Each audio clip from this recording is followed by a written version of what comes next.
Hey everyone, it's December 1st, and that means that if today's your birthday, you share with serial killer Johnny Joe Avalos, known as the San Antonio Strangler, who murdered at least 5 victims between 2012 and 2015, making him the biggest choker in the area at that time, and that includes the Spurs in Game 6 of the NBA Finals in 2013. And that is him, right over there.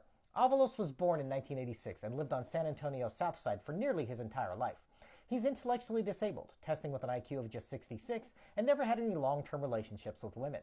His criminal history made it difficult to maintain steady employment, being arrested multiple times for making terroristic threats and possession of a controlled substance. He did manage to find work as a dishwasher at a restaurant in downtown San Antonio, but when he got off work, he would stalk women, often sex workers, in the area. In 2012, his stalking escalated to attacking women, and he killed for the first time.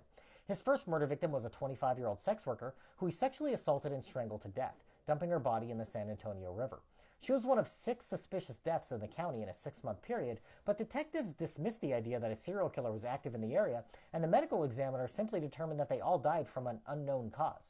As far as we know, Avalos was only responsible for her death out of the 6, so it's possible another as of yet unknown serial killer claimed the rest, or maybe he's guilty of more murders than he admitted to. But we do know he killed again in December of 2014, this time picking up a 15-year-old runaway, dumping her nude body beneath a bridge. She had run away from home multiple times and had reached out to her mother and stepfather to ask if she could come home, but received no response despite making multiple attempts over many months. She wasn't even reported as a missing person to the police, so it seems likely that had her parents actually paid attention to her cries for help, she may not have ended up in the clutches of Avalos. 3 weeks later, he struck again, this time strangling a sex worker and leaving her body on a sidewalk, and killed twice more in April of 2015.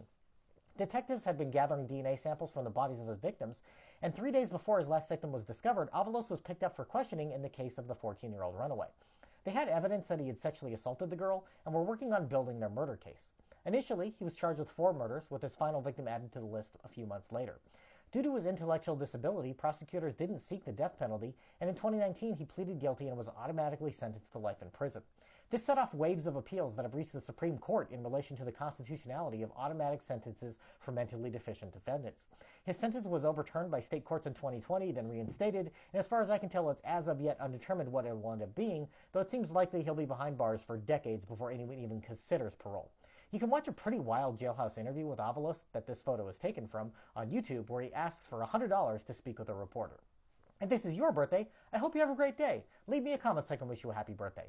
If you know someone whose birthday it is today, send them this video so they can find all of their birthday twin. And to Johnny Joe Avalos, I say, happy birthday, you bastard.